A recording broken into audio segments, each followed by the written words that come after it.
Hello once again, everyone, and welcome back to part 2 of the 20 things about fencing that no one told you. So joining me today is Eric, and our topic for today is about where to hit people. So that can be kind of a like, well, you hit them with the sword, right? The pointy bit, it goes into the other men, right? That kind of thing. But I'm going to get into some more nitty-gritty about it, some more specifics, both from the historical perspective, and then from the modern perspective, and then also from your desired outcome perspective. And for this, we're going to be using longswords because reason of. So, first off, let's talk about historical perspective. Believe it or not, where you strike someone does matter. This is amplified by a couple modern rule sets, but if we're talking about historically, you do get some period bits of advice, the idea of driving a cut toward specific named parts of the body, such as cutting down into the side of the jaw or into the side of the neck, cutting from the knees to the teeth is one that you hear a couple times. The idea of cutting into the temple, or even one of my personal favorites, striking him between the ears so that he feels foolish, those sorts of things. And those can be used as general directives for what you should be thinking about as far as the overarching thing of fencing, which is Eric, as a human being, does have some natural armor outside of his gear. His rib cage, generally speaking, protects his torso. Most of his veins are on the interior of his limbs or the interior of his body, versus most of his nerves are on the outside of his body. The top of the skull and the brow is relatively hard, however, it does bleed quite a lot. Going, however, for softer parts of him may prove more effective and lethal. So one of the biggest ones that I mostly focus on, and this is kind of going to bring us into that modern context, is at my school, I like to focus on thrusting here at the breast, over here at the face, across all the weapons I teach. And the reason for this is that there's a whole big debate you can read about as far as rolled tips, rubber tips, all that sort of stuff. I don't care.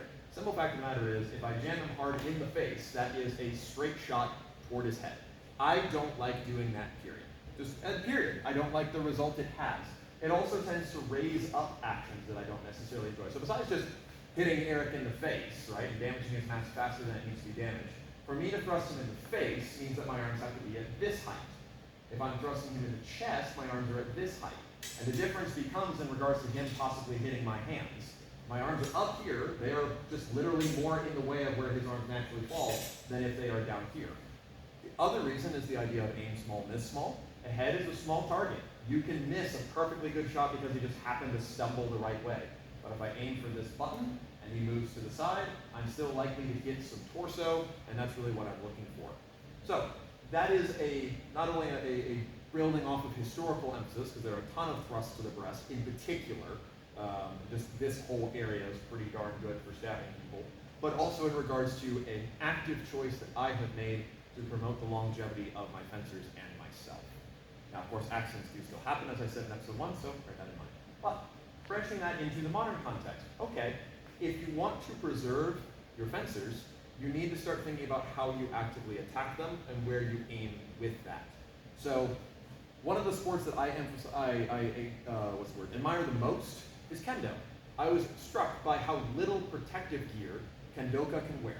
And the reason for that is that you're only allowed to strike in those areas. Right? Now, I'm not necessarily saying that we need to go that way, but those of you who have been watching the channel for a while, and those of you that are in school, will know about my effectual rule set, the low gear where you're only allowed to strike certain areas, and thus only those areas are geared. The same thing is still true than when Eric and I are in full gear. Yes, of course, we're in full gear now, so I don't necessarily have to cut like I have to only hit his head. I could absolutely cut anywhere from here to here to here with the same cut, and at the end of the day, do I really necessarily care? He's got the protective gear to be fine, so it's all good, right? Until it's not. So there are certain areas on Eric I can guarantee are more protected than others. His head is well protected, and we've proven these masks over and over and over again. Cutting his neck, there's a lot of protection there, but Eric, did you just tilt your head to the side? Right? It's not that hard to get to flesh. Right? His gorget stands up decently tall, but not super tall. Now, is Eric going to come at me like this? Probably not. But there will be positions wherein I end up close enough to him, or to the side enough, or I'm taller, or he's shorter, or just luck of the draw, that I can go in between his protective gear. There is a known gap there. So I don't really want to strike there by preference, if I can help it. Okay, well, then I can just cut down under his arm. Sure, but what's really important there? I'm not saying, of course, that it wouldn't be effective. If I give Eric a good cut there, he's probably not going to be terribly happy, but it's a lot of muscle, a A lot of bone, right? Not really a great target when I could have been hitting here. Or alternatively, okay, maybe I do want to strike his arm. Let me make sure I'm striking in a place that's effective. Would you hold yourself in long point, for example? This is one of the most common things you see, right? Cuts onto the limbs here generally. Okay, so I can't get his head, so I'm going to get his arm. In fact, let's go ahead and switch places so I can do the most stereotypical cut. Okay, his head is too far away, he's right out here, but he's giving me enough stimulus that I need to cut. Can I just nebulously cut his arms? Of course. Yay, I'm a fantastic fencer, right? And I did get that hit, right? The problem is then, in regards to making sure I'm hitting him where he's most protected. So for example, I could hit him in the hands, and that's great, grand, and wonderful, and our spez heavies and other sorts of protection are good. However, like I said, accidents do happen. Even in their most protected, these things still fail. They will fail naturally over the course of their use. And a lot of us these days, our livelihood is entirely dependent upon our arms functioning, right? Getting damage to these little bones is a big deal, right? And that's why they are emphasized as a historical target. So yeah, absolutely, like, boom, haha, I don't have to worry about Eric anymore. But if I want to keep fencing Eric, if I destroy his hand, even just because you've got protective gear on, you'll be fine, then Eric can't come back and fence next week, and then I lose a training partner. So I intentionally try to avoid that if possible. Now, if I'm cutting for Eric's head and he happens to put his hands in the way, that's when the protective gear usually does its job. And generally speaking also, that's when people tend to be a little bit more cognizant of what they're doing. If I'm going for a deep target because the opportunity was there, I'm anticipating hitting his head or his guard or whatever. There's some understanding of, well, if I hit Eric where I'm intending to hit him, I don't want to hurt him, so I'm striking with good structure, etc. So, back to the arm thing. Where I like to purposely strike is a little bit deeper on the arm. I like to go just at the edge of the cuff onto the forearm. There's not a lot that's really important there, and pretty much everyone's wearing good forearm guards. Now that doesn't mean that I can hit it as hard as I want, of course. It just means that I can hit that a little bit more reliably, and Eric's not likely to be in pain. Even if I missed all his protective gear and hit him in a weak spot, it's not too important. He can still go to work the next day and type. He can't do that if his hand is broken. He could even come back and fence if he's got a bruise, as many of us do. The other thing about this is not just about keeping him safe. It's about what kind of result am I trying to get, right? So when I aim for the breast on the thrust, right? We'll go ahead and go from here, right? So I could just stab in the face, and that's great, grand, and wonderful. But what's that going to do? If I thrust at his eyes, it means that Eric will see it, so there's a higher chance that he reacts to it. Cool. That might be really good for setting up what I want. However, the downside is, if I thrust at his head, I'm also running the risk of, like I said, jamming him, or I'm running the risk of just missing because it's a small target. If I thrust for his breast, he's less likely to react quite the same way, but I have a much better chance of hitting what I'm aiming at, right? Even if he is reacting to that as I'm going through. There I got his shoulder. So now he's having to parry even wider since he knows I'm going for a bigger target, and now I have more time on the flip side. Depends upon exactly what I'm looking to do. I will flick thrusts at the face all the time. We'll end up in a bind or whatever, and I'll go, whoop, hey, right, to get some sort of target. That's just a provocation. And in general, if you want to provoke people, go toward the bit we're all trained to react to, our face, right? Doesn't mean I won't occasionally stab in the face. If Eric is like super slow or whatever, okay, cool, whatever. But I didn't put everything into that. It was always a provocation. It's just he didn't defend himself. So, tactical decision making. I want to strike him in the arm, not just because it's more likely to not hurt Eric, but also because of where I want to put myself and where I want to put him. So, one of the most common things that you will see, especially with longswords, is people cut around at that hand and they don't feel inclined to step. And this is because I can reach the hand without stepping. Even if we're like super far away, I can still get that hand without really trying. The problem with that is that I'm still right in front of him. Right? What I want to make sure I do is when I do take the hand, I would like to be out here. Okay, well if I aim for a farther target, hitting that just beyond his cup right now, without stepping is hard. I can't even quite get it.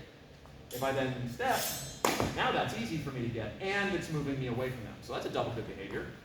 What about what it does to him? Well, Eric, I'd like you to just parry the hand shot, please. So I'm going for his hand. That's a small turn. All he has to do is turn his guard over. With other swords, rapiers, sabers, whatever, that's an even smaller turn. And worse, that's probably an immediate counter thrust.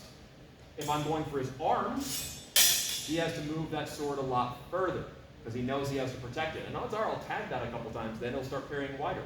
That's good for me because now I'm cutting in a place where I don't have to worry about hurting him, as long as I'm still fencing logically. I'm putting myself in a safe position while also going for that target, and then that's kind of a mutual thing of me going for that target puts me somewhere safe, me putting myself somewhere safe allows me to hit that target, and it's going to make Eric defend wider than he normally would have to, which sets up other lovely targets. And that's kind of what we want to be looking for. So, Too Long didn't read, where do you hit people? You hit them where you would like to go, both yourself and them.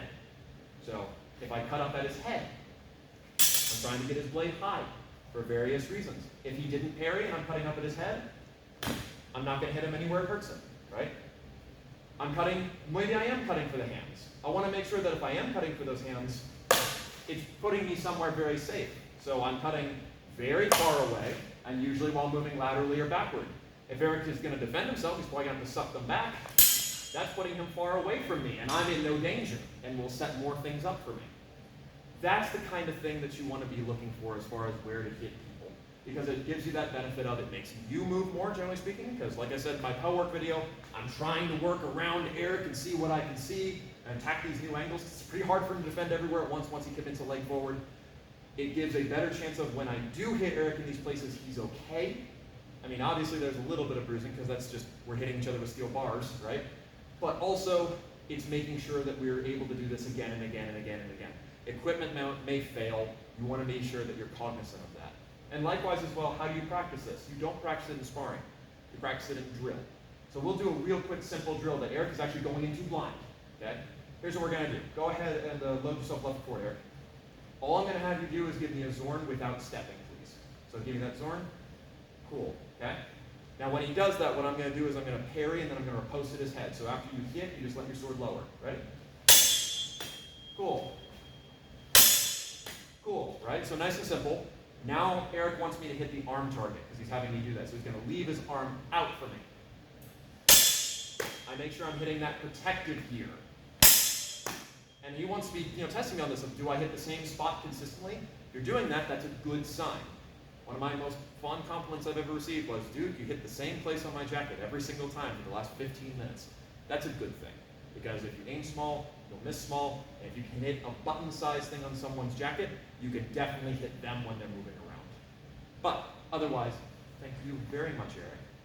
And thank you all very much for watching. We will go over some other techniques another time.